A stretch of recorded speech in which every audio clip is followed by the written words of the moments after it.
les voy a compartir la presentación y vamos a empezar. Como sé que no todas las personas son relacionadas con el área de la salud, voy a tocar temas para público general y pocos temas relacionados directamente con personal asistencial. Al final, las personas que tengan dudas, preguntas o quieran intervenir, pueden ir escribiendo en el chat y yo voy dando la palabra. Listo. Entonces, sensibilización a la donación de órganos y tejidos con fines de trasplante. Vamos a iniciar con qué es donar. Donar, primero que todo, es un acto generoso, es una voluntad manifiesta, pues al momento de la muerte y utilizada para ayudar a otras personas. Donar es el mayor acto de amor que podamos hacer en el momento de vida, es una decisión que se toma cuando estamos en vida y que es importante hablarlo con la familia. Al momento de fallecer, la familia es la que toma la decisión si nosotros nunca hemos dicho nuestra voluntad en vida. Entonces, en un momento de duelo es más difícil que la familia tome una decisión así pensando en otros cuando ellos están en todo el proceso de dolor. Entonces, ¿por qué apoyamos la donación? Primero que todo, hay que tener en cuenta que cada 12 minutos ingresa una nueva persona a la lista de espera. El 30% de esta lista de espera, la mayoría son niños. El 95% de esta lista están esperando por un riñón. Ahorita la lista ya está llegando a 3.000 personas. Y el 20% de la lista en su totalidad fallecen al año o al segundo año esperando un órgano para ser trasplantado. Hay que tener en cuenta que sin donantes no hay trasplantes y lastimosamente aumenta paulatinamente el número de los receptores, de los que necesitan una donación y no las personas que donan por X o Y motivo. La donación y trasplantes en Colombia pues es una necesidad latente por esto mismo, debido a que la lista de espera ha aumentado considerablemente, ya se considera un problema de salud pública. Ahorita Colombia maneja todo el proceso de trasplantes con una transparencia y apoyado por la ley, apoyado por el Instituto Nacional de Salud y la Secretaría de Salud. Hay que tener en cuenta que cuando una persona llega a la lista de espera es porque es la única opción que tiene para seguir viviendo y mejorar su calidad de vida. ¿Quién puede ser donante? Todos podemos ser donantes. Realmente no hay límite de edad y no hay contraindicaciones. Ahorita más adelante les voy a decir ciertas contraindicaciones, pero toda la población se considera un donante potencial. Por eso es que todos tenemos que pensar en la posibilidad de donar al momento de fallecer. Listo. Quiero hacer énfasis aquí en el que al momento que nosotros tomamos la decisión de donar, somos héroes y estamos salvando vidas. En donando órganos podemos ayudar hasta 8 personas y donando tejidos se benefician hasta 55 personas. Es un mundo de gente que podemos beneficiar cuando nosotros ya partimos de este mundo y pues ya no tenemos nada que hacer, podemos dejar nuestro legado. Conéctate arriba. ¿Qué es un trasplante? Entonces, es transferir un órgano o un tejido de un individuo a otro para reemplazar su función. El trasplante salva vidas. La persona que se involucra en un trasplante tiene retorno a la vida cotidiana y mejora su calidad de vida. Como podemos conocer o algunos conocen, hay personas en terapia de trasplante de renal, que son las diálisis, que son personas que van cada tercer día a dializarse, son personas que duran de 8 a 12 horas conectadas, no pueden trabajar, no tienen vida social, no tienen vida familiar, todo se ve afectado y pues su calidad de vida desmejora paulatinamente. Por eso mismo el trasplante les ayuda a mejorar la calidad de vida y muchas veces, por no decir en la mayoría de veces, encontramos que les da una segunda oportunidad. ¿Qué tipos de donantes tenemos? Tenemos 2 tipos de donantes, vivo y cadavérico.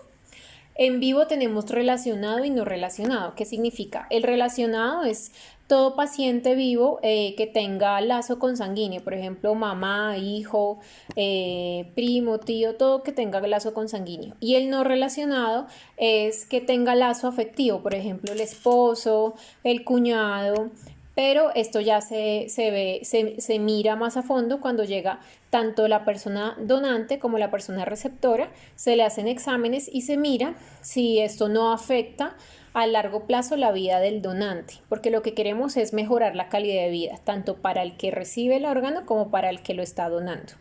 Y tenemos el donante cadavérico. Encontramos dos tipos, muerte encefálica y en parada cardíaca. Ya voy a explicarles más a fondo.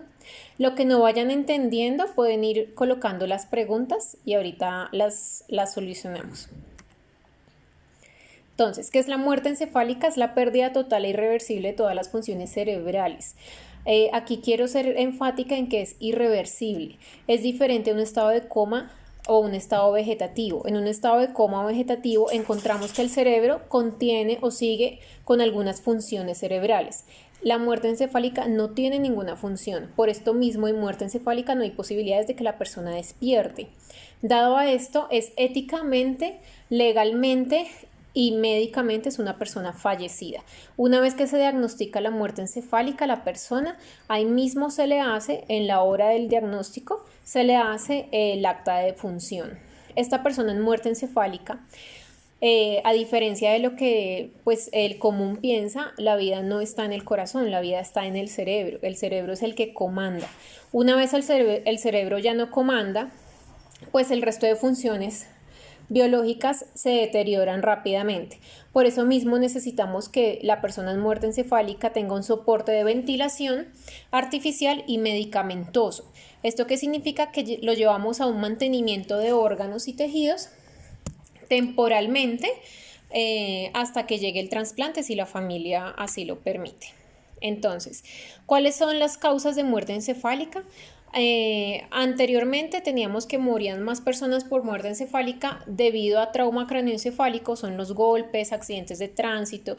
Ahorita pues con todas las precauciones que hay, esto ha disminuido. Ha aumentado el accidente cerebrovascular o la enfermedad cerebrovascular, en donde es la segunda enfermedad más letal después de los problemas de isquemia. Y por la población que nosotros tenemos más población mayor, entonces tenemos más adultos mayores a 80, 70 años que con enfermedad cerebrovascular entran en muerte encefálica y tenemos que mirar criterios expandidos. ¿Qué significa? Pues que son ya pacientes añosos, que miramos comorbilidades, qué enfermedades tienen y según esto valoramos si los podemos tomar como donantes o no. Otra causa de llegar a muerte encefálica son los tumores cerebrales primarios o la encefalopatía hipóxica, que es debido a los pacientes que hacen parada cardíaca, duran mucho tiempo, el cerebro sin oxígeno y sin glucosa y entran en esta encefalopatía. Entonces, ¿cómo diagnosticamos la muerte encefálica? La muerte encefálica es un diagnóstico legal que está reglamentado precisamente porque tiene que ser diferenciado de un estado vegetativo, un estado de coma. Es un diagnóstico que va a establecer a la persona como fallecida. Entonces, el diagnóstico tiene que ser por dos personales de la salud, el médico tratante y uno de neurociencias. Los dos diagnósticos deben estar incluidos en la historia clínica. Al momento de hacer la valoración tenemos que descartar alteraciones hemodinámicas, metabólicas, hipotermia de electrolitos, intoxicaciones o sedaciones para que no nos vaya a dar un falso positivo y tenemos que encontrar ausencia de reflejos de tallo, que son 6 prácticamente, no voy a profundizar en los reflejos de tallo, pero esto es a grosso modo lo que encontramos. Entonces,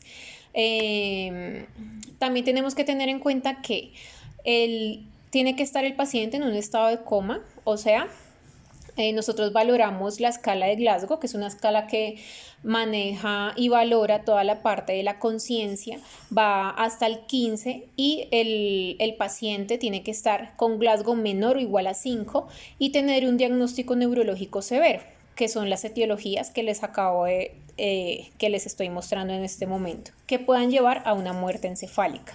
Con esas dos características consideramos que es un potencial donante para empezar a valorar si realmente tiene muerte encefálica. Hay que tener una diferencia en respuestas medulares. Hay muchos familiares que pues se angustian porque a pesar de que el paciente está en muerte encefálica, ven que el paciente mueve un pie o mueve la mano o le aprietan la mano y él aprieta. Esto es una respuesta medular. ¿Qué significa? No significa que el paciente siga vivo, así como no significa que el paciente, a pesar de que tiene signos vitales, esté vivo. ¿Por qué? Porque está sustentado con ventilación mecánica y con medicamentos. La respuesta medular, como lo dice, la médula es autónoma, que significa que puede generar estímulos automáticos sin necesidad de que el cerebro se lo esté mandando, por decirlo así. Entonces tenemos, como les decía, pacientes que mueven los pies, pacientes que te pueden apretar la mano, pacientes que se levantan, o sea, se levantan los brazos. Eso lo llamamos como signo de Lázaro o signo del dedo ondulante, en el que el dedito del pie, el dedo del pie gordo siempre se mantiene moviendo. Y pues esto no significa que el paciente no esté fallecido, es diferente la respuesta medular. Entonces lo menciono y lo traigo a colación precisamente para aquellas personas que alguna vez han visto esto, no se asusten, eso es una respuesta normal. Entonces, para confirmar la muerte encefálica es un diagnóstico clínico, que significa que no necesitamos pruebas que nos digan que tiene muerte encefálica. Hay unas pruebas, pero esto se maneja complementariamente, o sea, si digamos no podemos hacer la valoración que nosotros hacemos para un paciente neurológico, lo hacemos del cuello para arriba. Y si el paciente tiene un trauma ocular, no podemos ver la pupila, no podemos ver el movimiento de los ojos, entonces nos invalida el diagnóstico y tenemos que irnos a una prueba complementaria que nos ayude a decir que sí está en muerte encefálica. Antes de esta prueba complementaria tenemos el test de apnea, que es un test en donde miramos que no hayan movimientos respiratorios. Inicialmente la persona se desconecta del ventilador, tenemos todo un proceso para hacer el test de apnea, tenemos una ecuación para mirar cuántos son los minutos que tiene que estar el paciente sin ventilación para que el dióxido de carbono, que es un valor que nosotros miramos en sangre, aumente más del 60 milímetros de mercurio o aumente 20% por encima de la inicial. Entonces, esto ya es muy técnico, simplemente es para que ustedes sepan que se les hace un test de apnea en donde certificamos que no haya movimientos respiratorios. Una vez realizado esto, esto es en común para adultos. Para niños y pues infantes, bebés, tenemos diferencias. ¿Por qué? Porque el sistema neurológico de ellos es diferente y se puede regenerar. Entonces, para pacientes entre 2 meses y 2 años, realizamos 2 exploraciones de las que les acabo de mencionar, 2 electroencefalogramas con diferencia de 24 horas. Para niños de vida de 7 días a 2 meses hacemos estas mismas 2 exploraciones, pero hacemos 2 electroencefalogramas con diferencia de 48 horas para certificar que realmente esté en muerte encefálica. En el mantenimiento del donante tenemos 6 características principales. Hacemos un mantenimiento hemodinámico, hidroelectrolítico, mantenemos la temperatura ideal por encima de 35 grados, esto se maneja con mantas térmicas o simplemente con bolsitas de solución salina calientes alrededor del paciente. Lo ideal es una temperatura de 36,5, pero pues un paciente fallecido, como saben, pierde todo su control, su termostato, entonces pues es difícil mantenerlos calientes, pero imposible no es. Hacemos mantenimiento endocrino, miramos la coagulación como la tenemos y obviamente ventilación porque su centro de respiración ya no funciona. Entonces tiene que ser un paciente ventilado, por eso son pacientes que se encuentran en unidades de cuidado intensivo o urgencias que tengan acceso a un ventilador. Listo, ¿cómo hacemos la valoración? A nosotros nos notifican de 2 maneras, tenemos activa y pasiva. ¿Cuál es la activa? La que nosotros hacemos visitando las unidades de cuidado intensivo, los hospitales, urgencias y morgue. Perdón.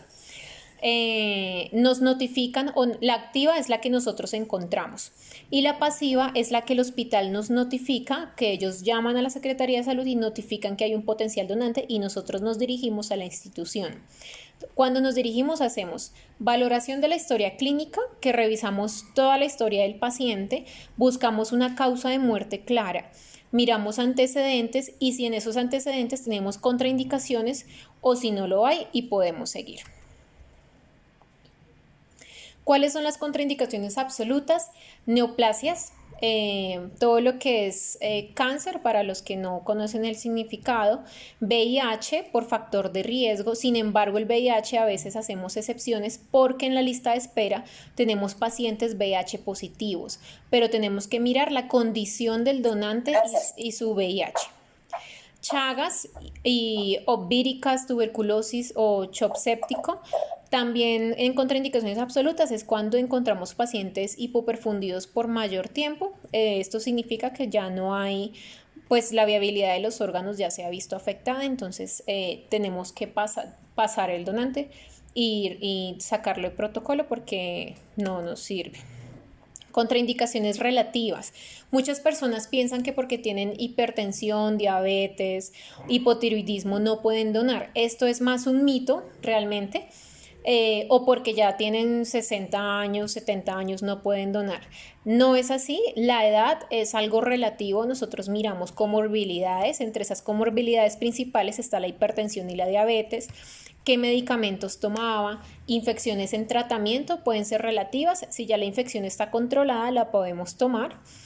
Y otras comorbilidades que ya son casos pues que encontramos en los pacientes ya muy personalizadas. Después de que ya tenemos los dos diagnósticos en la historia clínica de muerte encefálica, una por el médico tratante y dos por el especialista en neurociencias, nosotros procedemos como red de trasplantes a hacer la entrevista familiar. Esta entrevista familiar, ¿qué significa? Pues hablamos con la familia, que buscamos aceptación del diagnóstico porque, como les digo, es un shock psicológico, emocional, social, ver que le dicen que el familiar está fallecido, pero todavía uno ve que tiene signos vitales. Entonces hay personas que no aceptan el diagnóstico. Entonces nosotros hacemos orientación y apoyo en eso y pues ayudamos en el proceso de duelo. Muchas veces hemos llegado a instituciones donde dar la noticia de que el familiar ha fallecido es difícil y pues no han entendido el diagnóstico, entonces la familia no entienden que su familiar falleció.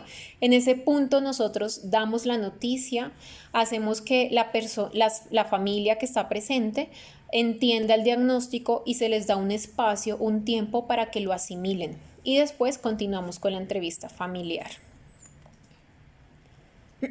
Otro tipo de donante es el donante en parada cardíaca. Como lo dice, pues la parada cardíaca es la detención de la respiración y el latido cardíaco en un individuo. Este puede ser en la calle o puede ser intrahospitalario. Lo ideal es que sea intrahospitalario para nosotros saber cuánto tiempo lleva de fallecido y cuando es intrahospitalario pues hay maniobras de reanimación inefectivas y este paciente solo es apto para donar tejidos. ¿Por qué? Porque al momento que el corazón para ya no hay circulación, o sea, los órganos no se nos perfunden, o sea, los órganos también mueren, no nos sirven. Por eso solamente pueden donar tejidos las personas que les falla el corazón y no el cerebro. ¿Qué donamos? En vida podemos donar médula ósea, segmento pulmonar, segmento de hígado, un riñón y sangre. Esto es lo normal que las personas pues conocen, la mayoría es sangre y médula ósea, que es lo que más se escucha. Ya las personas que en vida escuchan de donación de riñón, segmento pulmonar o segmento de hígado es porque algún familiar o alguien allegado se encuentra envuelto en alguna patología que lo requiere. Para donar en muerte, ¿qué donamos? Tejidos, que son córnea, piel y hueso, y órganos, que es corazón, pulmón, hígado, páncreas, riñones, intestino. ¿Listo? Esa es la diferencia. ¿Quién es un potencial donante? Pues como les decía, son personas con diagnóstico neurológico severo y Glasgow menor o igual a 5 que se encuentran en unidad de cuidado intensivo, urgencias, la mayoría en reanimación o en la morgue. Recuerden que en la morgue solamente son los donantes de tejido. Idealmente las personas que están en la morgue tienen que estar en congeladores para que nosotros tengamos un poco más de tiempo para hacer todo el proceso, hablar con la familia, que si nos digan que sí y poder hacer la extracción. ¿Quiénes detectan y notifican? Todo el personal de salud está envuelto en esta tarea. La red de donación y trasplante no solamente son los coordinadores médicos, ni el personal de enfermería, ni las regionales. Toda la red de donación y trasplante somos todas las personas, sobre todo las que trabajamos en los centros de salud, porque todas las personas podemos notificar y darnos cuenta del estado del paciente. El proceso para hacer como síntesis se hace la detección del potencial donante, debe tener el diagnóstico como les comenté, hacemos la valoración, hacemos la entrevista familiar. El mantenimiento es importante precisamente porque es un paciente en el que sus funciones vitales van en retroceso y corremos en el tiempo. El potencial donante que se le hace, el diagnóstico de muerte encefálica, tiene que ser, si la familia acepta donar o si el paciente había dicho que quería ser donante, tiene que ser sometido a la extracción de los componentes anatómicos de 12 a 24 horas después de haber hecho el diagnóstico de muerte encefálica, precisamente porque la viabilidad de los órganos se nos ve comprometido. Se hace la extracción, distribución, y una vez que se distribuye a los receptores, este es el rescate efectivo. Todo paciente en muerte encefálica es un paciente crítico. ¿Por qué? Precisamente porque requiere todos los cuidados y toda la atención, tanto del equipo médico como del equipo de enfermería, para mantener el paciente en óptimas condiciones y poderlo llevar a cabo. Un buen mantenimiento de un potencial donante me significa directamente un éxito en el trasplante y disminuir el riesgo de rechazo del órgano en el paciente trasplantado. ¿Qué dice la ley en Colombia? Tenemos varias leyes, decretos y resoluciones. Acá les voy a mencionar tres. La ley 919 del 2004 es la que nos reglamenta todo lo del tráfico de órganos para que no haya. El decreto 2493 del 2004 nos reglamenta el diagnóstico de muerte encefálica, todo el procedimiento de la red de donación y trasplante. Y la ley 1805 del 2016, que es la última, establece que todos en Colombia somos potencialmente donantes, a menos que en vida digamos que no queremos serlo. La persona que no quiere donar al momento de fallecer tiene que dejarlo establecido, puede hacer una carta, subirlo en formato PDF y subirlo a la página de la Secretaría de Salud o entregarlo a la EPS para que su voluntad quede manifiesta, porque tiene el derecho de negarse a la extracción. Pero todos en Colombia somos potencialmente donantes si en vida no decimos lo contrario. ¿Listo? Esto está legalmente está reglamentado, prohíbe cualquier tipo de remuneración y el personal asistencial e institucional está autorizado para hacerlo. Estas son clínicas de tercer y cuarto nivel. Todo lo que es el proceso de trasplante está incluido en el plan obligatorio de salud o el plan de beneficios de salud, que es ahorita como lo llaman. Y no hay que remunerar ni para la persona que dona, ni la familia, ni para la familia o la persona que recibe el órgano. Esto es muy importante. Listo, el decreto 2493 en el artículo 23 dice que es obligatoria la notificación de potenciales donantes. Las instituciones generadoras de donantes están en la obligación de permitir los procedimientos requeridos para cada caso. El personal de salud es responsable y la IPS donde exista, la IPS es la misma institución prestadora de salud, donde exista un donante potencial deberá notificar inmediatamente. Mientras más pronto haya la notificación, más pronto se va a hacer un mantenimiento óptimo y podemos llegar al rescate de estos órganos.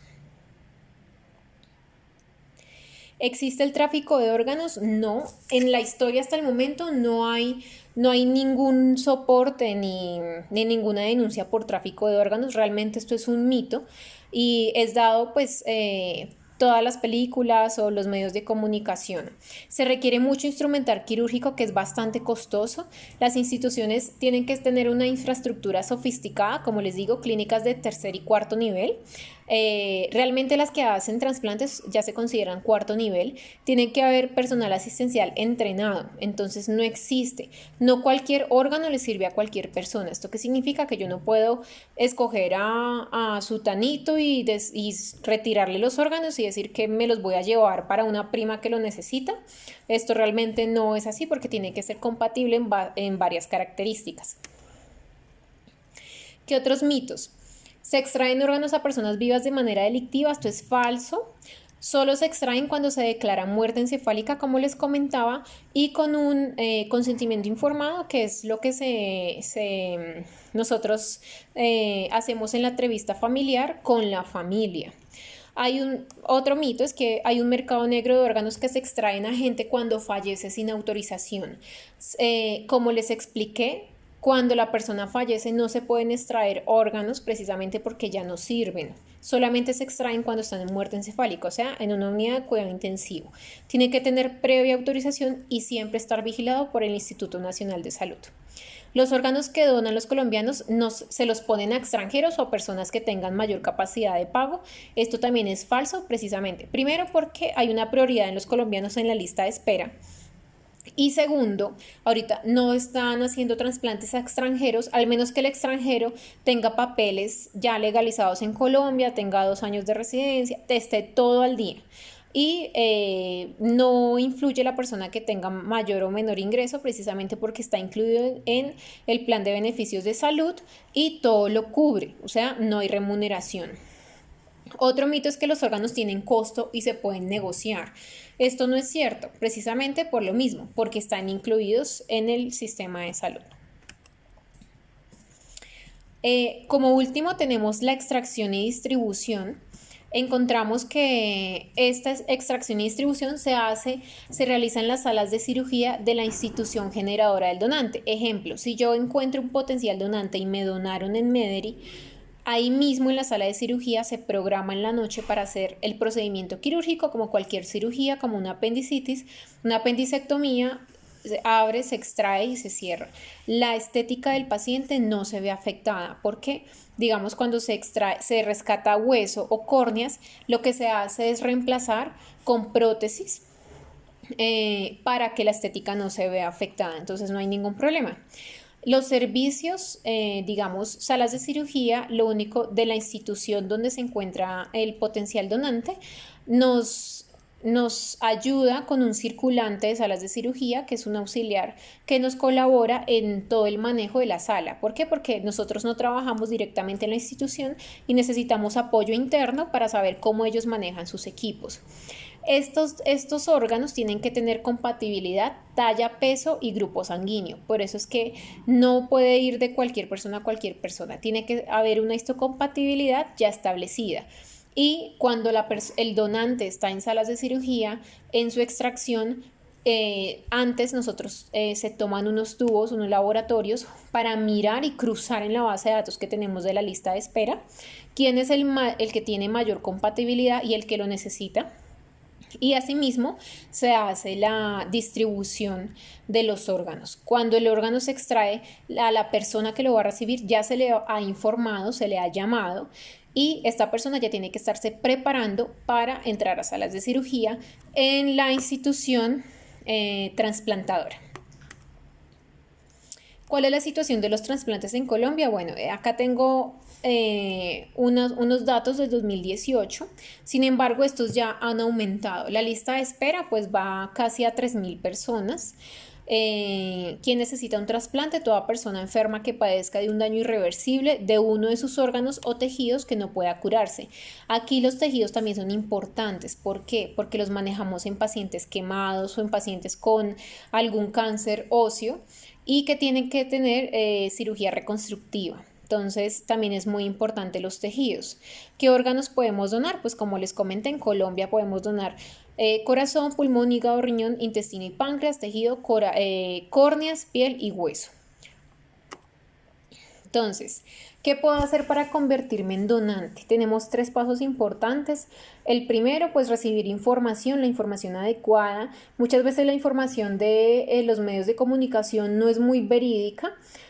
Por eso nosotros recomendamos la página de la Secretaría de Salud o los grupos de trasplante. Tenemos varias campañas y programas de donación y trasplante donde estamos haciendo educación continua en los hospitales, colegios, universidades. Entonces es recibir la información adecuada. Segundo, tomar la decisión de salvar una vida. Cada uno toma la decisión propiamente. Es una decisión unánime.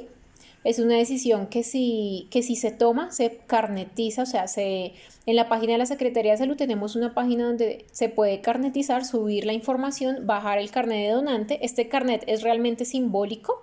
En caso de que la persona fallezca y nunca hable con la familia tenga el sustento de que la persona se inscribió como donante de órganos y tejidos. Y el tercer paso es el paso estrella, que es pues contarle a los familiares y amigos la decisión para que en caso tal de que fallezca prematuramente o cuando ya fallezca por causas naturales, la familia sepa su última voluntad. Cuando la familia sabe esta última voluntad, es muy difícil que vayan en contra de ella. Y pues si ya nosotros partimos de este mundo, ¿por qué no ayudar a las demás personas, no es cierto? Hay que pedirles a las familias respetar la decisión cuando llegue el momento. ¿Por qué? Porque en un proceso de duelo es muy difícil dejar de centrarse en uno mismo para ver la ayuda al prójimo, pero muchas veces esto le ayuda a las personas a, pues a llevar más fácil este proceso de duelo porque saben que ayudó a los demás.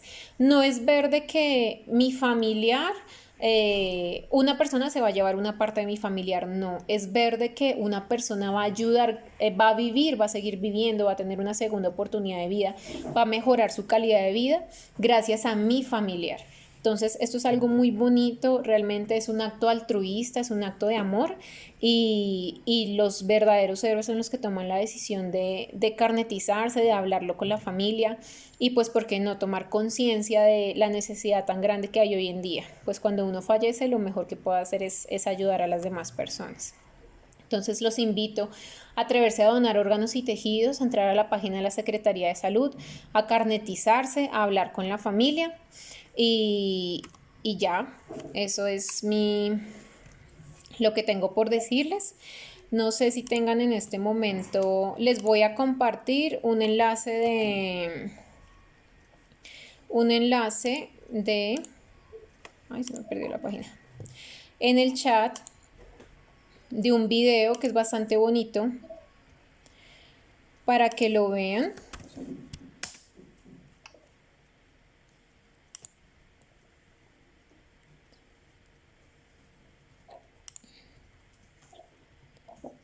Listo. Entonces, si quieren, empezamos la sesión de preguntas. Las personas que tengan preguntas, inquietudes, que quieran irse más, tener algo más claro.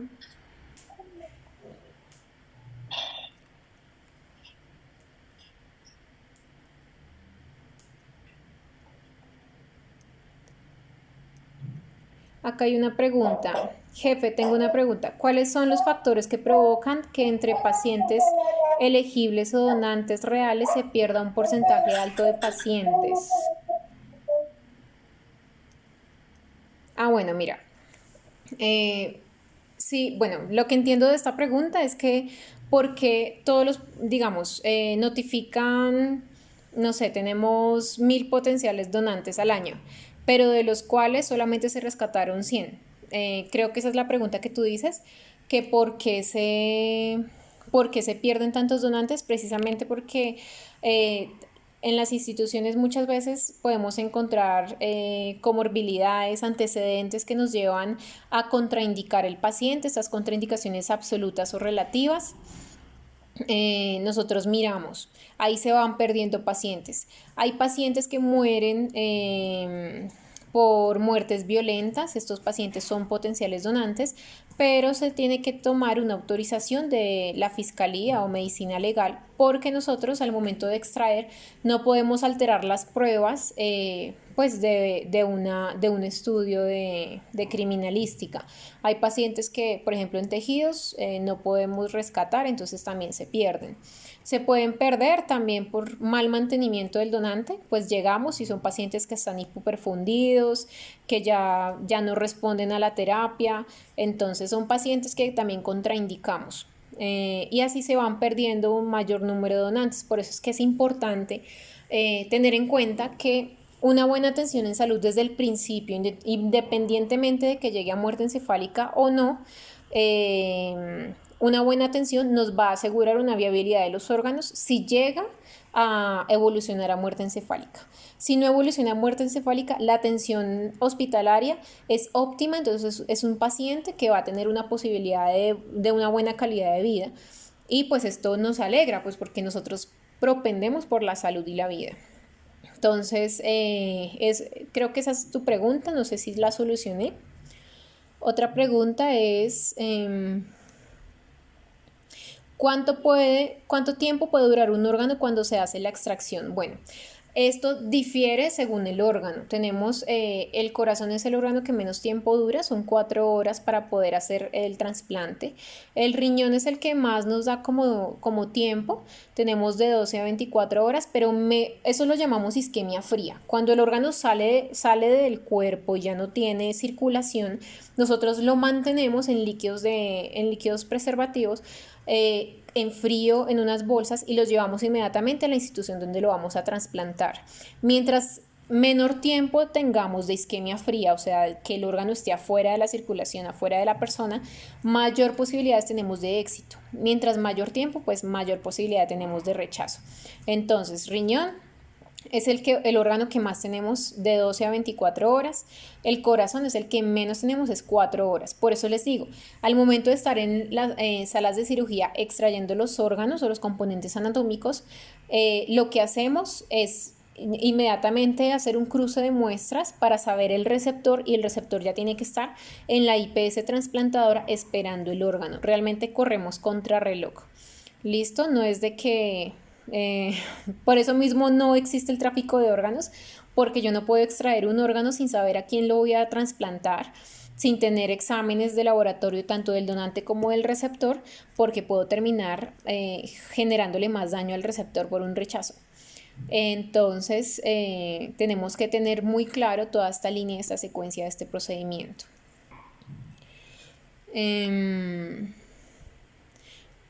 Sarita Martínez pregunta, ¿cuánto tiempo dura hacer el proceso de extracción de órganos y tejidos? Listo, esto es una pregunta bastante importante.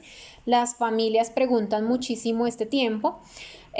Una vez se hace el diagnóstico de muerte encefálica, nosotros corremos a hacer la entrevista familiar. Cuando la familia dice sí, inmediatamente se le toman muestras al paciente, se mandan estas muestras a cruzar para verificar que el paciente no tenga alguna contraindicación, no sé, infecciones o alguna vírica, tuberculosis o VIH que la persona no sepa. Y nos pueda perjudicar al receptor. Si todo sale bien, estos se toman en la tarde o iniciando la noche. Normalmente el proceso de extracción se hace en salas de cirugía al momento de la noche. ¿Qué significa?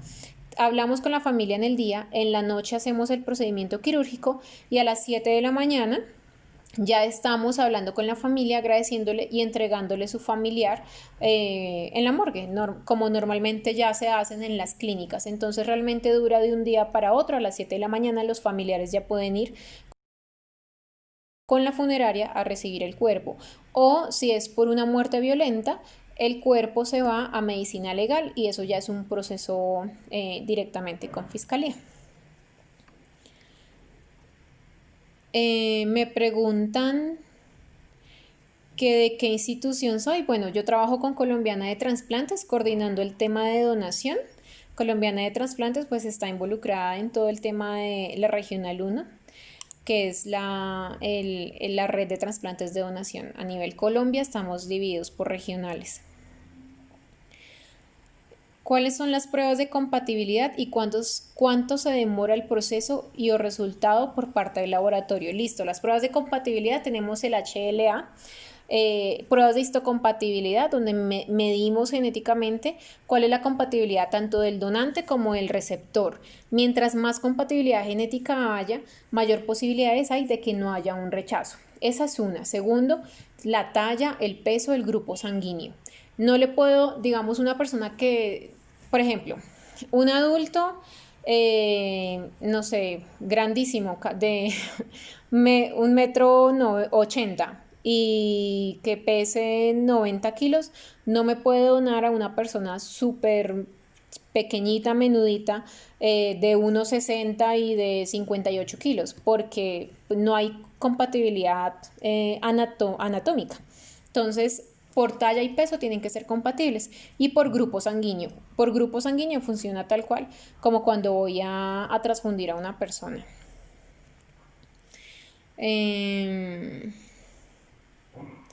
Las pruebas de laboratorio salen esa misma noche, precisamente porque nosotros tenemos que saber si es viable rescatar o extraer los componentes anatómicos. No vamos a, esto lleva muchísimo tiempo, muchas personas movilizadas de la red de trasplantes, muchos profesionales en la noche, realmente es una gestión bastante ardua y no podemos movilizar a todo este personal si el donante no es compatible, si el donante me tiene alguna enfermedad que me contraindique absolutamente el proceso de donación. Entonces los resultados de laboratorio me salen antes de llevar a la persona a salas de cirugía. En salas de cirugía ya tenemos los resultados.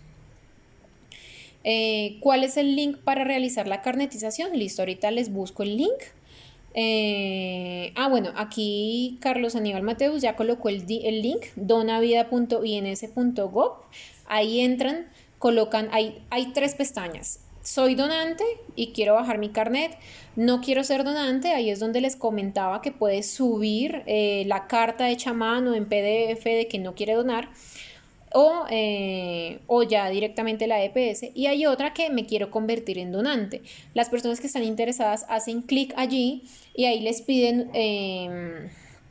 usuario, contraseña, cédula, les piden un número, una serie de información. Y ustedes la llenan. Eso es información personal e intransferible. Ahí mismo les dan el carnet. Las personas que quieren pueden descargarlo, imprimirlo, hablar con la familia. Hay personas que no lo imprimen pues por tema medioambiental. Esto ya queda en el sistema y no hay ningún problema. ¿Listo? Dice que la tarea titánica es el abordaje con la familia. Realmente sí. Si la persona decidió ser donante y nunca habló con la familia, es muy difícil porque nosotros tenemos que tener tacto para entrar y hablar con una familia en un proceso de duelo.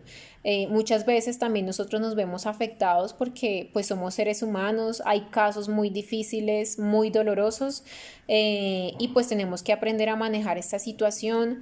O la familia es una familia conflictiva, que no entiende de razón, o hay otras familias que son un amor y son muy conscientes a ayudar al prójimo y dicen de una vez que sí. Podemos encontrarnos con cualquier cosa y sí, realmente el desafío es la familia, y lo que nosotros queremos hacer con todo esto es una educación, sensibilizar a las personas, que hablen con su familia y que puedan dar esta información verídica y poderla llevar un poco más allá, porque en otros países la donación tiene tasas altísimas. Aquí solo tenemos 8 donantes por cada 1.000.000 de habitantes. Son muy pocas personas que donan y pues tenemos 3.000 personas en lista de espera y cada día falleciendo. Ahorita con el tema de la contingencia del coronavirus está peor, pues precisamente porque tenemos que hacer exámenes para verificar que el donante no tenga coronavirus. Sin embargo, nosotros miramos riesgo-beneficio para el receptor. Si hay urgencia cero que necesita estas personas que tienen un alto índice de mortalidad en las próximas días o semanas, pues miramos el riesgo-beneficio. Es mejor arriesgarnos a trasplantar, arriesgándose a contagiarse de COVID, a no hacerlo y que igual la persona fallezca. Entonces, a veces entramos en dilemas éticos, pero miramos, es más el beneficio para los pacientes. ¿Qué otra pregunta? Que se me bajó. Listo. ¿Existe algún... bueno, para lo del COVID, bueno, les estaba diciendo...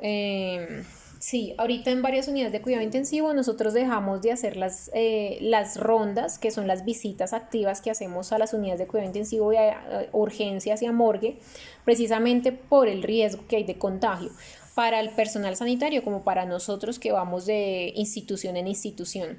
Entonces lo único que se ha hecho es esperar la notificación pasiva, que es esa notificación que hacen los hospitales al número de la Secretaría de Salud, y nosotros vamos a valorar el paciente.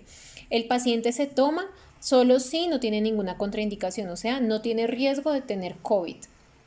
Todo paciente, si nos encontramos un paciente en muerte encefálica o en morgue con COVID, de una vez se descarta porque no podemos poner en riesgo a la familia.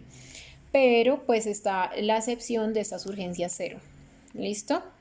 Obviamente los pacientes que mueren por COVID y están en morgue tienen un protocolo interno de cada institución y ellos salen directamente en funeraria, entonces ellos no nos notifican de ellos, sino nos notifican es de los pacientes en unidad de cuidado intensivo. ¿Cómo ha impactado la pandemia en la realización del trasplante y del test de apnea? Bueno, realmente ha impactado muchísimo. Si antes los donantes eran pocos, ahorita ha bajado el índice, ha bajado la tasa y pues nosotros seguimos ahí como tocando la puerta, insistiendo, pero pues hay contraindicaciones absolutas. Ha afectado mucho precisamente porque las donaciones han bajado bastante y pues la lista de espera no espera. Los pacientes no esperan, entonces hay pacientes que han fallecido lastimosamente y pues esperamos que la situación mejore. Estamos como trabajando a media marcha, a lo que se notifica, a lo que se encuentra y se puede salvar. Ahí estamos trabajando pues en pro de las personas en la lista de espera que igual tienen prioridad.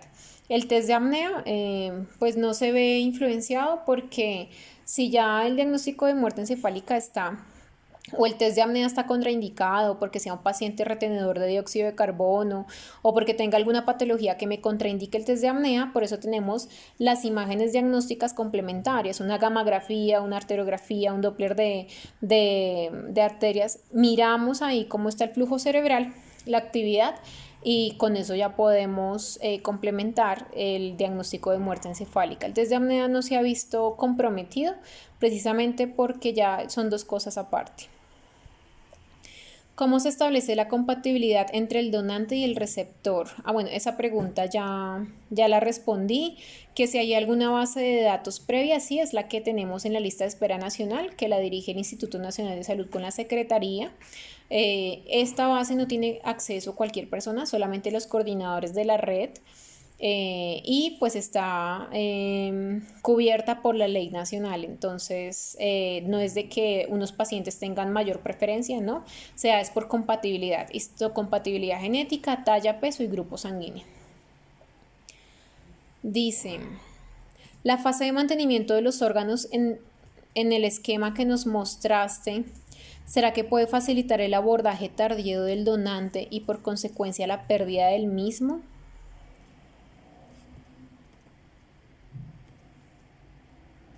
Si quieres, María Elena Mejía, desactiva tu micrófono y me explicas mejor la pregunta, porque no te la entiendo muy bien.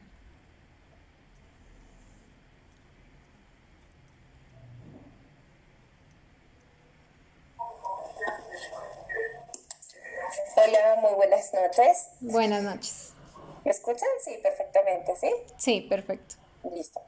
A ver, lo que pasa es que en el esquema que estuviste mostrando, las fases va en un orden, digamos, detección del donante, diagnóstico, Okay. evaluación, entrevista, mantenimiento. Entonces, dentro del análisis que hice por el esquema que nos mostraste, el mantenimiento, pienso en la fase que lo están manejando, que es después de la entrevista, no sé si eso es de estricto cumplimiento o no, se puede permitir lo que te decía, el escape o la pérdida de donantes, sobre todo en paradas cardíacas, Sí. debido a que pues obviamente se pierde un cierto tiempo antes del abordaje en mantener los órganos, en tener unas respuestas adecuadas en el mantenimiento, que de repente se pueden, digamos, perder o diluir en el momento si abordamos entrevista, abordamos la familia. Entonces,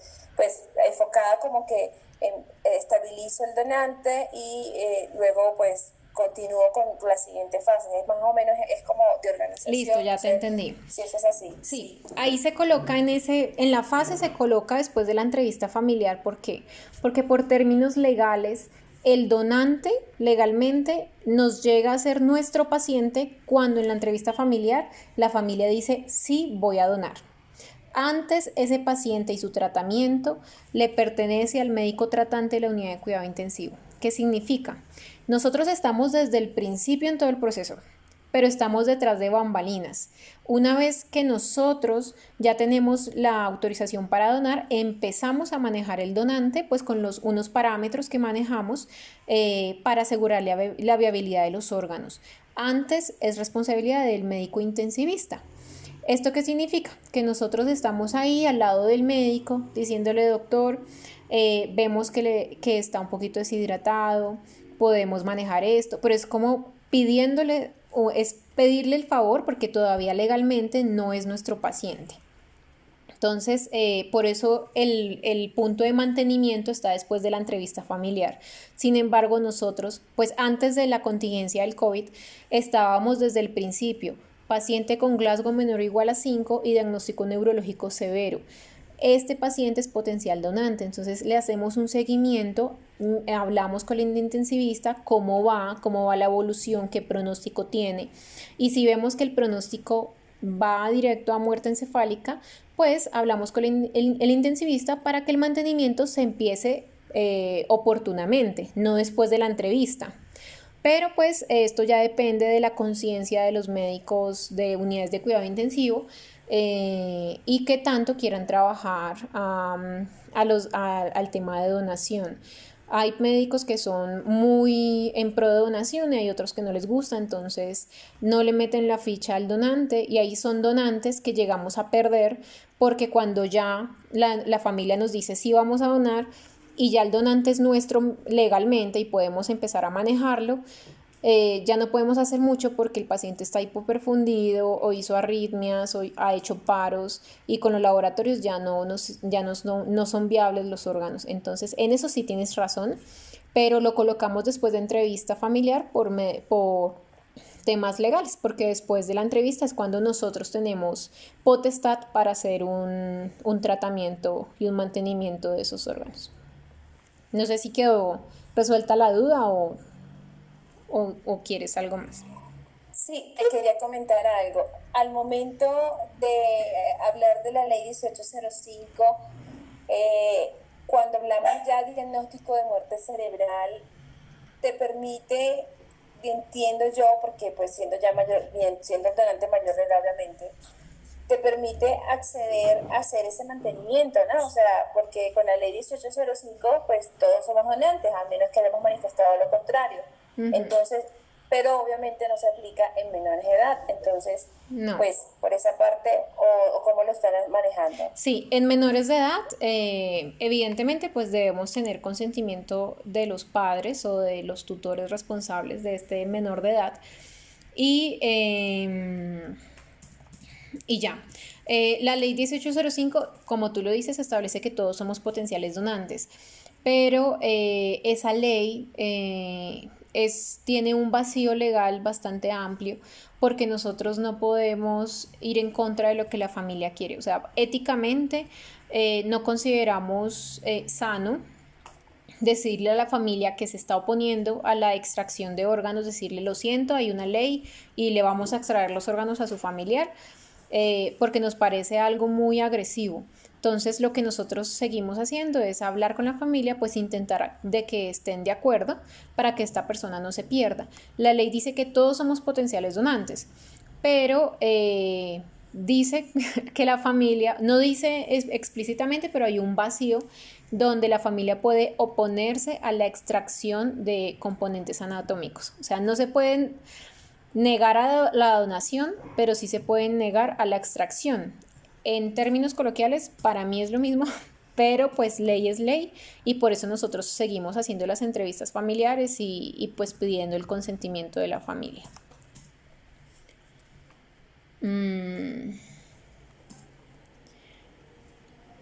Me perdí donde iba.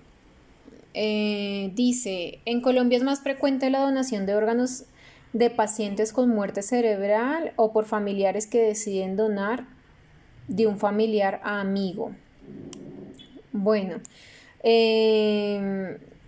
pues es más fácil donar en vida que en muerte encefálica, porque muy pocas personas llegan a este diagnóstico. Todos podemos ser donantes, todos podemos querer donar, pero no todos podemos llegar a donar por estas contraindicaciones que yo les digo. No todos vamos a fallecer por diagnóstico de muerte encefálica, pero sí hay una gran posibilidad de que todos en algún momento necesitemos o lleguemos a convertirnos en receptores de algún órgano o tejido. Por eso es que hay que ser empáticos con esta decisión. Entonces, para la pregunta de Miguel, es más fácil donar en vida, relacionado o no relacionado, que recibir un órgano de un donante por muerte encefálica, porque hoy en día tenemos menores tasas de donación en Colombia, que era lo que les estaba comentando.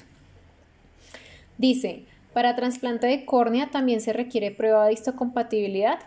El trasplante de córnea lo hace directamente ya el banco de tejidos y no, eso ya depende. Eso depende de cómo lo manejen, para qué quieran el trasplante o qué tipo de patología tenga la persona que necesita el trasplante. Lo que miran en el banco de tejidos es que la córnea esté óptima y se pueda trasplantar, entonces no lo requiere.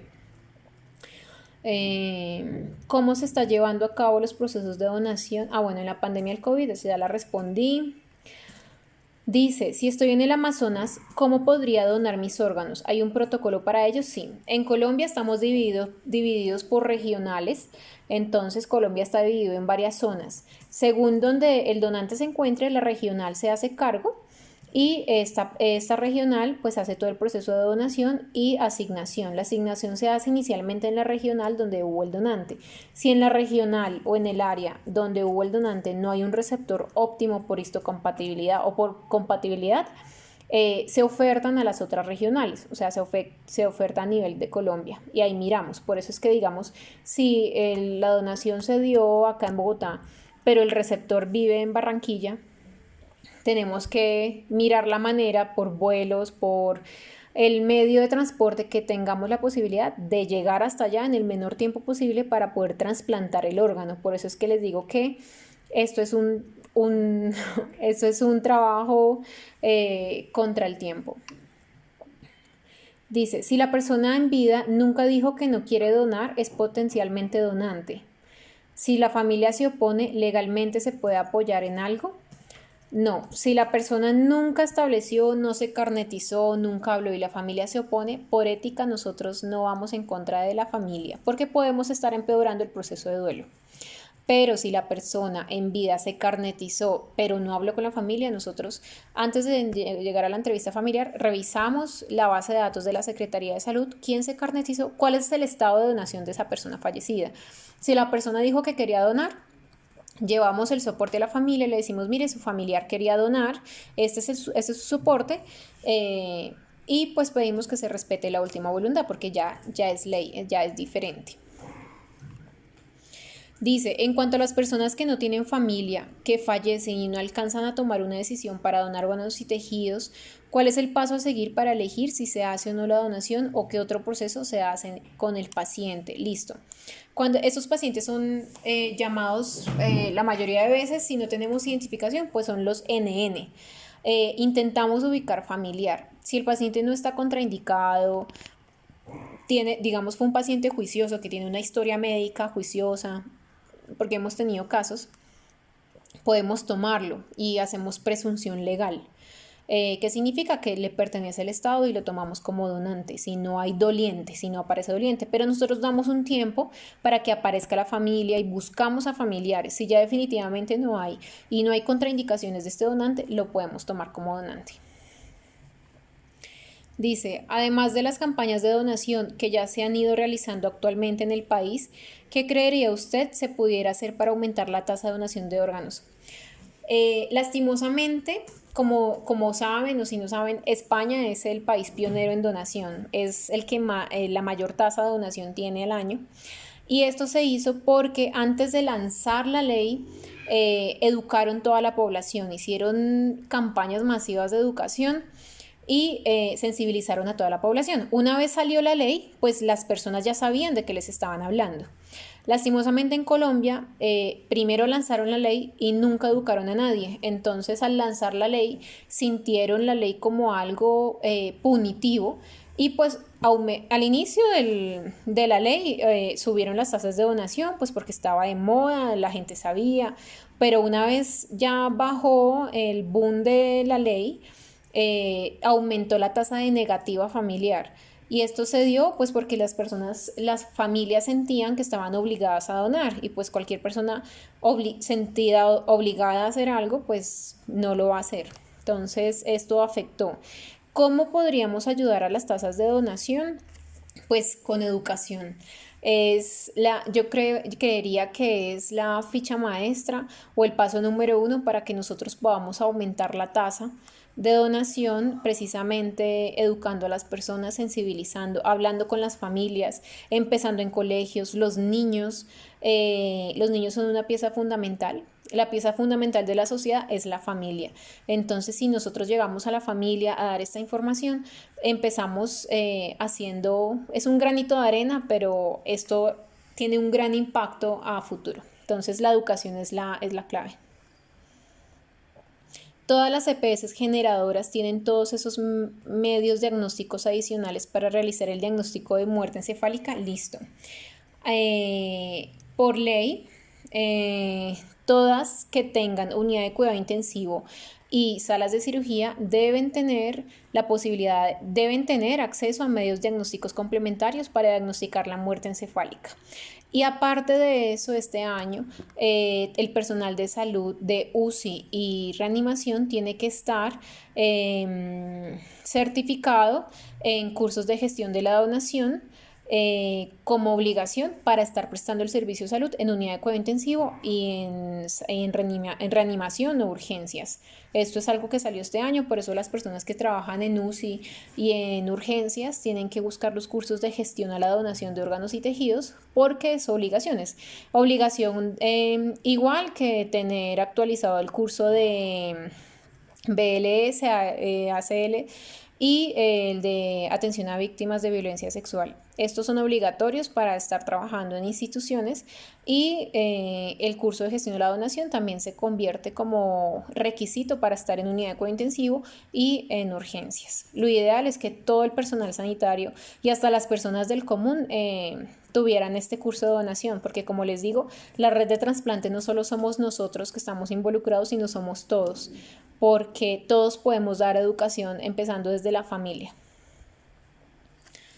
La ley 1805 les da potestad al coordinador al momento de ya tener el diagnóstico de muerte cerebral, poder trabajar en el mantenimiento. Bueno, esta pregunta la respondí anteriormente. Después de la entrevista familiar ya podemos nosotros trabajar en el mantenimiento. Antes de la entrevista familiar lo que hacemos es hablar con el intensivista para que él nos ayude en un buen mantenimiento del donante, pero es más como un favor. Ay, me perdí. Dice, ¿quién asume los costos después de la transferencia legal del donante? ¿Y quién asume el pago de los procedimientos y tratamiento posterior para el receptor? Todo lo asume el plan de beneficios de salud. Todo lo que tiene que ver con el rescate de órganos, el traslado, el trasplante el trasplante del órgano, el componente anatómico, la hospitalización de la persona receptora y los cuidados y cualquier complicación médica que tenga y futuras hospitalizaciones las incluye su plan de beneficios de salud. Obviamente tiene que estar cubierta y al día. Todo lo cubre el plan, entonces no hay remuneración, no lo cubre la persona que recibe el órgano o no lo cubre la familia donante, no, todo es el plan de beneficios de salud. ¿Son seguros los trasplantes con donante vivo? ¿De qué depende que realicen el trasplante de donante vivo cadavérico? Listo. Son seguros, sí, porque antes de hacer un trasplante con donante vivo miramos la calidad de vida que va a tener tanto el receptor como el donante. Nosotros no podemos extraerle, ejemplo, un riñón a el hijo de la señora para que la señora siga viviendo si el hijo se nos va a enfermar. No vamos a sacar a una persona de la lista de espera para que nos ingrese otra. El trasplante en donante vivo se hace únicamente con estudios y valoraciones si la calidad de vida del donante no se ve afectada. Y que depende que se realice trasplante de donante vivo cadavérico. Listo, a pesar de que digamos, yo tengo un donante, yo tengo enfermedad renal crónica y necesito ser trasplantada de mi riñón. Y mi hija me quiere donar. Sin embargo, a pesar de que soy madre e hija, no salí listo compatible. Entonces no sirve un donante vivo. Inmediatamente, si no tengo nadie más que me pueda donar y que sea compatible conmigo, yo entro a la lista de espera por donante cadavérico. Entonces, eso es lo que depende. Para acceder a nuestras conferencias, los invitamos. Bueno, esto nos pregunta. ¿Hay posibilidad de donar el cuerpo para estudio de carácter científico de investigación? Sí, pero eso no es, digamos, no es competencia nuestra. Eso ya no sabría responderte esa pregunta. Creo que es con medicina legal o algunas universidades los reciben en anfiteatros. Pero ya eso es diferente, eso es un proceso diferente, no tiene nada que ver con donación de órganos y tejidos.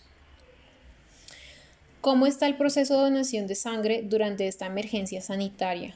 Bueno, donación de sangre, el Instituto Nacional de Salud, la Secretaría está haciendo programas para ir hasta la casa y donar. Entonces, en la página de la Secretaría pueden ingresar, establecer que quieren donar y ellos se contactan con ustedes para ir hasta la casa y hacer la donación de sangre. ¿Cómo sería el procedimiento o cómo se hace para considerar apta a una persona para donación de médula? Bueno, esto ya es donante vivo, lo maneja otra área de la Secretaría de Salud, pero ellos tienen también unos exámenes que se toman. Te toman unos exámenes, tú quedas ahí en lista, tú tienes que estar actualizando tus datos de contacto y una vez haya una persona que necesite y sea compatible contigo, te llaman a ti para que tú vayas y te acerques y dones la médula. Eso es lo que hacen. ¿Podrías explicar cómo se entrega a sus familiares el cuerpo de un paciente que ha donado órganos? Listo. Terminamos procedimiento en salas de cirugía sobre las 7 u 8 de la mañana, por tarde que nos vaya. Se hace el embalaje normal, se entrega a los auxiliares, a la jefe de la institución generadora. Y nosotros salimos y hablamos con la familia. Esta persona, si no ha sido fallecida por muerte violenta, pues queda en la morgue y la familia ya puede inmediatamente contactar a la funeraria para que vayan por ella. Pero antes nosotros salimos de salas de cirugía y hablamos con la familia. El cuerpo se entrega normal, sale de salas de cirugía, se embala y va directo a la morgue. Y en la morgue la familia puede ir a una sala de paz, que normalmente las instituciones las tienen, y tener un tiempo con su familiar mientras llega a la funeraria. Si es proceso con medicina legal, también hablamos con la familia, le damos las gracias, pero el paciente va a la morgue, la familia puede verlo mientras llega a medicina legal y ellos lo trasladan a medicina legal a hacer el debido proceso con medicina legal. Si una persona se carnetizó, nunca habló con la familia y se arrepintió de ser donante, ¿puede llenar el formulario de la página y manifestar su cambio de opinión? Sí, claro, lo haces directamente en la página y la decisión se respeta. ¿Todo potencial donante es realmente notificado a la red de trasplantes, como lo menciona la ley? No, lastimosamente nosotros también hacemos educación en las instituciones prestadoras de salud porque hemos encontrado que no notifican pacientes. Entonces, son los pacientes que nosotros llegamos y encontramos.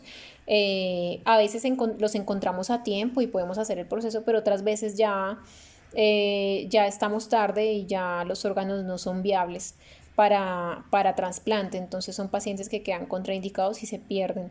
A pesar de que todo el personal de salud está en obligación de notificar, pues un turno muy ajetreado a veces se les pasa o piensan que son contraindicados absolutamente. Por ejemplo, paciente con VIH y muerte encefálica no lo notifican porque ya está contraindicado. No, todo tiene que ser notificado porque nosotros miramos persona por persona si realmente puede ser donante o no puede ser donante, porque digamos ese médico o esa enfermera que no notificó porque pensó que estaba contraindicado nos lleva realmente a perder un donante que sí era potencial.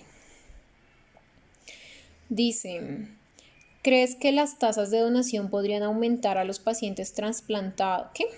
¿Crees que las tasas de donación podrían aumentar si a los pacientes trasplantados se les garantizara la entrega oportuna de medicamentos? No, las tasas de donación son diferentes a la entrega de medicamentos por parte de las IPS a los pacientes trasplantados. Obviamente la entrega de los medicamentos para pacientes trasplantados es de primordial, o sea, son súper importantes porque son pacientes que requieren inmunosupresión, requieren medicamentos de por vida para que no vayan a hacer un rechazo pues a largo plazo, y es de vital importancia que tengan sus medicamentos, pero eso ya depende de la IPS, las autorizaciones, esos son trámites administrativos que lastimosamente tenemos muchos baches, pero intentamos que estos se disminuyan. Y en Colombiana de Trasplantes intentamos asegurar de que todos los medicamentos les lleguen a tiempo a todas las personas trasplantadas. Lastimosamente, pues no todos los pacientes de trasplantados pertenecen a nuestra atención, sino que pueden estar en otras IPS trasplantadoras y pues tener problemas administrativos. Realmente es eso. ¿Desde qué edad yo puedo hacer todo el proceso legal que deje afirmado que quiero donar un órgano cuando muera? A partir de los 18 años. Mayor de edad. Menor de edad es hablarlo con la familia para que los papás o los representantes legales tengan conocimiento de qué es lo que se quiere, porque hay niños que fallecen prematuramente. ¿Existen sanciones de ley para instituciones que no reporten posibles donantes?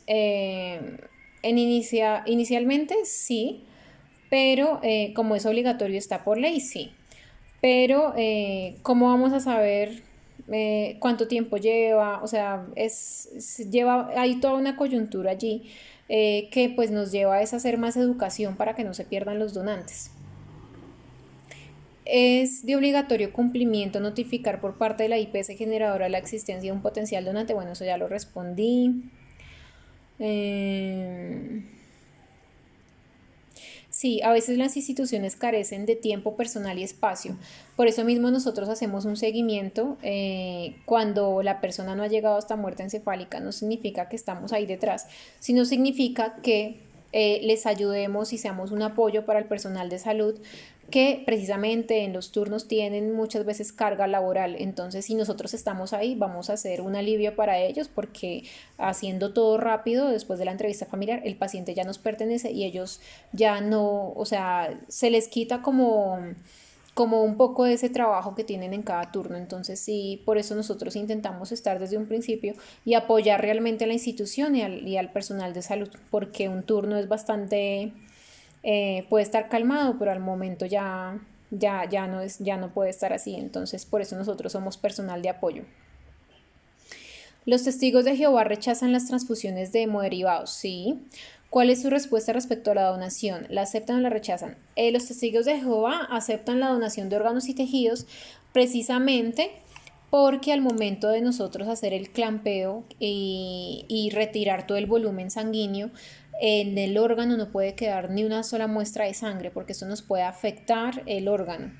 Entonces, como no sale el órgano, pero sale sin sangre, y lo metemos en líquidos de preservación, no estamos pasando hemoderivados, estamos pasando es un órgano. Entonces los testigos de Jehová no rechazan la donación precisamente porque no están recibiendo sangre, sino es un órgano.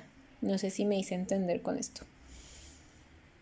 Todos los pacientes que reciben trasplante necesitan medicamento de por vida. Gracias por el espacio.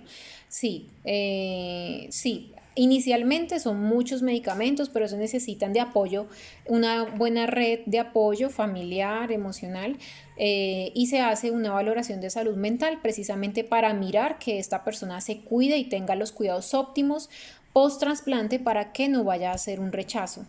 Y inicialmente son muchos medicamentos. Ya después, cuando va pasando el tiempo, los años, estos medicamentos se pueden disminuir, pero va a tener que seguir tomando 2 o 3 de por vida. Entonces, por eso se requiere realmente compromiso tanto de la persona trasplantada como de la red de apoyo.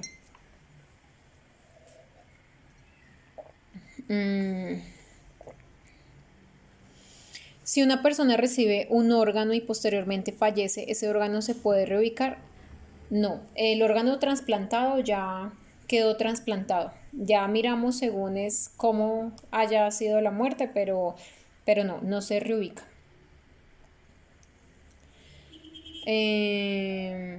¿Se hace donación en parada cardíaca en Colombia? Sí. En parada cardíaca se donan tejidos, como lo decía. No sé si quieras referirte donación a corazón. En España manejan una donación que hacen parada cardíaca, manejan unos equipos donde los equipos aseguran que siga una circulación espontánea, una circulación, perdón. Pero estos equipos no están en Colombia. Entonces, en parada cardíaca solamente en Colombia rescatamos tejidos porque no tenemos ese equipo que nos asegure las compresiones cardíacas para seguir con la circulación. Entonces, acá no, en Colombia no, solamente parada cardíaca donan tejidos. Por aquí leí que Sarita Martínez tiene una pregunta, que si se le puede habilitar el micrófono.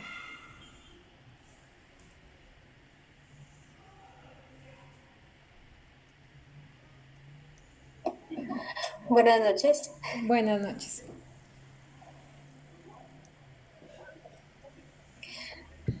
Bueno, es que tú mencionabas los órganos y los tejidos que se pueden donar en vida. Pues quisiera saber si una persona los puede donar todos, si puede donar uno, si puede donar dos. No, ¿O cuál es el máximo que puede donar? No, inicialmente se mira en vida, donas a familiares relacionados o no relacionados con sanguíneos. De resto, lo que puedes donar a libre demanda es sangre y médula ósea, ya entrando en la base de datos de la Secretaría de Salud. Que tú decidas donar un segmento de tu pulmón, un riñón, un segmento de tu hígado a una persona desconocida, esto ya se tiene como más reglamentación, pues para evitar todo el tema de algo delictivo. Y pues propendemos por la calidad de vida de la persona que está donando en vida. Entonces, solamente se hace cuando tienes algún familiar o alguien de vínculo cercano que necesita una donación y tú eres compatible. De resto, sangre y médula ósea, entras en la base de médula ósea, y sangre puedes donar cada 6 meses o cada 4 meses. Listo, muchísimas gracias. Bueno, dice, ¿qué probabilidad ¿Qué probabilidad a rechazo de largo plazo existe? Bueno, la persona trasplantada toda la vida va a tener una probabilidad de rechazo, sea crónico o, o, o pues en los primeros meses. Los primeros 6 meses son los más críticos para rechazo, y por eso necesitamos que esos pacientes trasplantados permanezcan en unas consultas mensuales, semanales. Miramos según pues la demanda o la necesidad de la persona para las consultas, cómo está su estado de salud, cómo siguió, y los medicamentos pues disminuyen el rechazo. Si son personas que no están juiciosas con sus medicamentos, tienen una alta probabilidad de rechazo.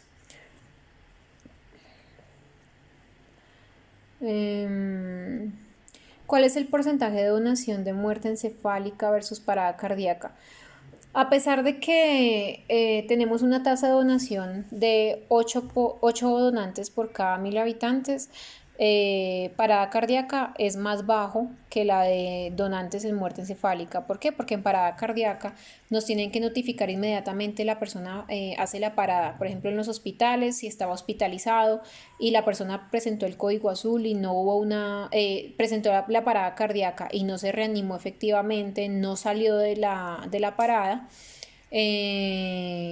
nos tienen que notificar inmediatamente, porque tenemos, si en morgue no tienen nevera, tenemos menos de 12 horas, de 6 a 12 horas. Si hay nevera, pues podemos aumentar un poquito más el tiempo. Pero digamos, si la persona falleció a la 1 de la mañana y nos notifican a las 7 de la mañana para nosotros ir, que nos movilicemos en Bogotá en hora pico, digamos de sur a norte, estoy llegando hora y media o 2 horas, entonces ya van muchas horas desde la 1 de la mañana, entonces son pacientes que se pierden. Lo ideal es que notifiquen apenas sea la hora del fallecimiento, para que nosotros ya estemos a primera hora y podamos agilizar todo. Entonces la tasa de muerte encefálica, a pesar de que es baja, es más alta que en parada cardíaca. Por eso es que pues estamos haciendo todo el tema de educación.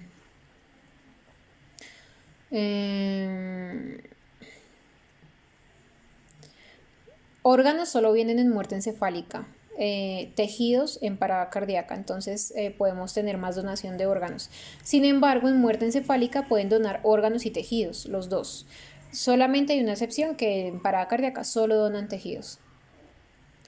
¿Qué tipo de población es más reacia a la donación? Ejemplo, personas de bajo nivel educativo, un grupo etario en particular, no. Realmente, pues los que están más, como los que más se oponen a la donación son personas de, sí, bajo nivel educativo o bajos recursos económicos, precisamente porque no tienen acceso a una información adecuada, oportuna, eficaz y verídica, y le creen a lo que dice el conocido del conocido del conocido, entonces se vuelve un teléfono roto y son las personas que llegan con infinidad de mitos a la entrevista familiar, que a veces uno dice, ¿de dónde sacó esto?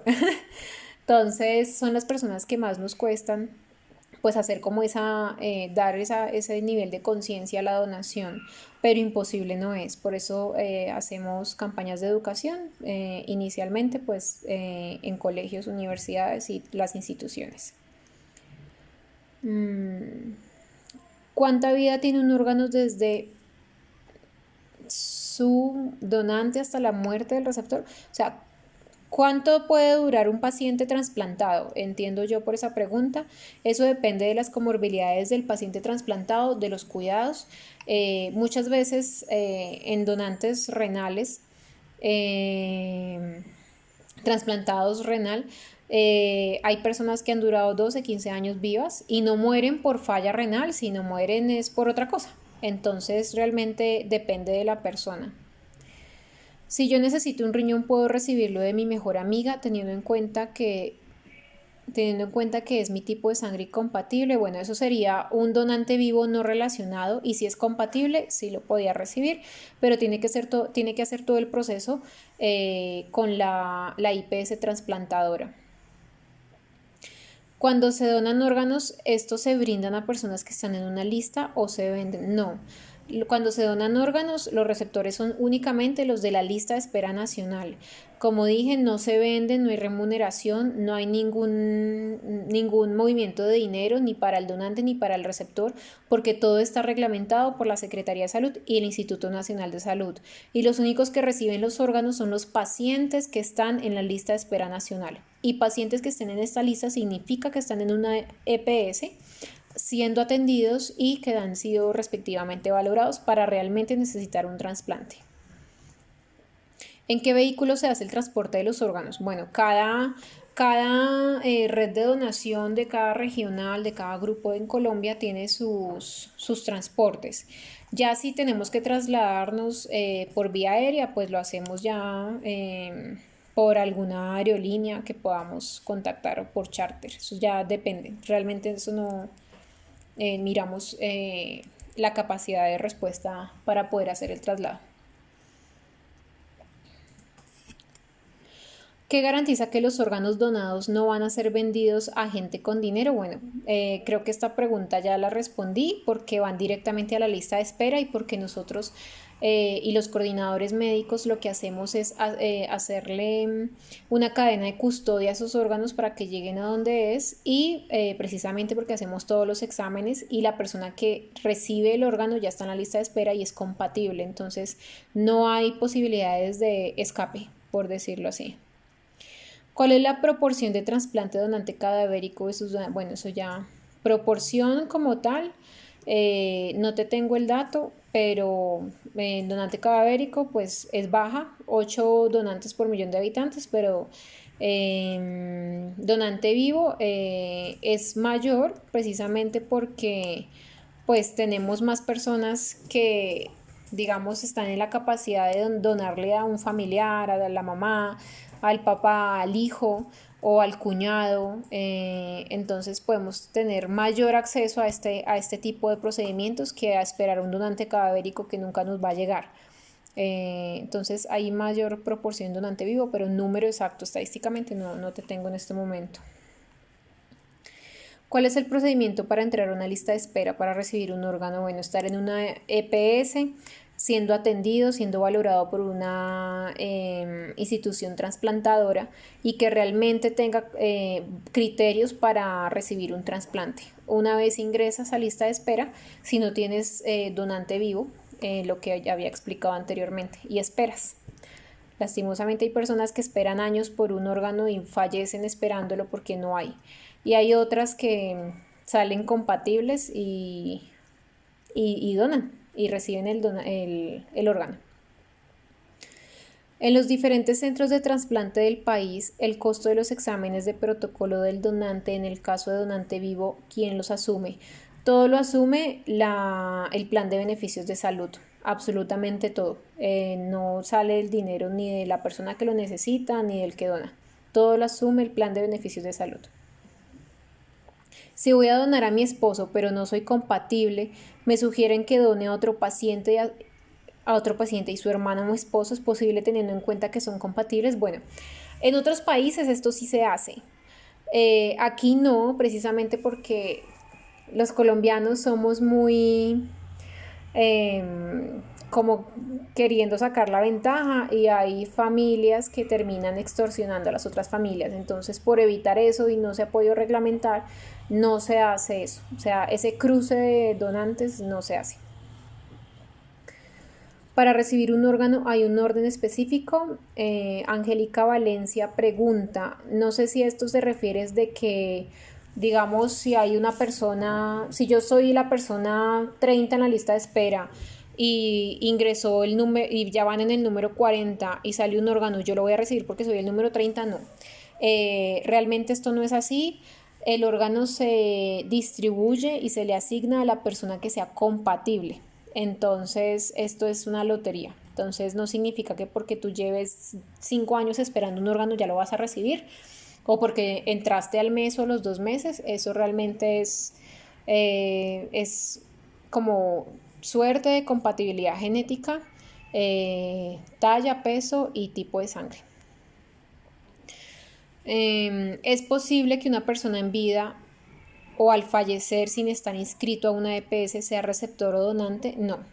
La persona tiene que estar, donante, sí, porque tenemos, pues, ahí entramos a todo lo que es la presunción legal, porque entra a una institución y la institución está en la obligación de prestar el servicio de salud. Entonces puede ser donante. Pero el receptor tiene que estar inscrito en una EPS, ser valorado y estar en la lista de espera. Si esto no es, la persona no puede recibir la donación porque pues es una persona invisible ante la Secretaría de Salud y el Instituto Nacional de Salud para recibir la donación. Ay, muchas gracias. También feliz día de la enfermera, a mis colegas que están presentes. Dice, ¿por qué no es posible en Colombia que se conozca quién fue el donante? ¿Cuál es el dilema ético detrás de ello? Listo. En Colombia no es posible.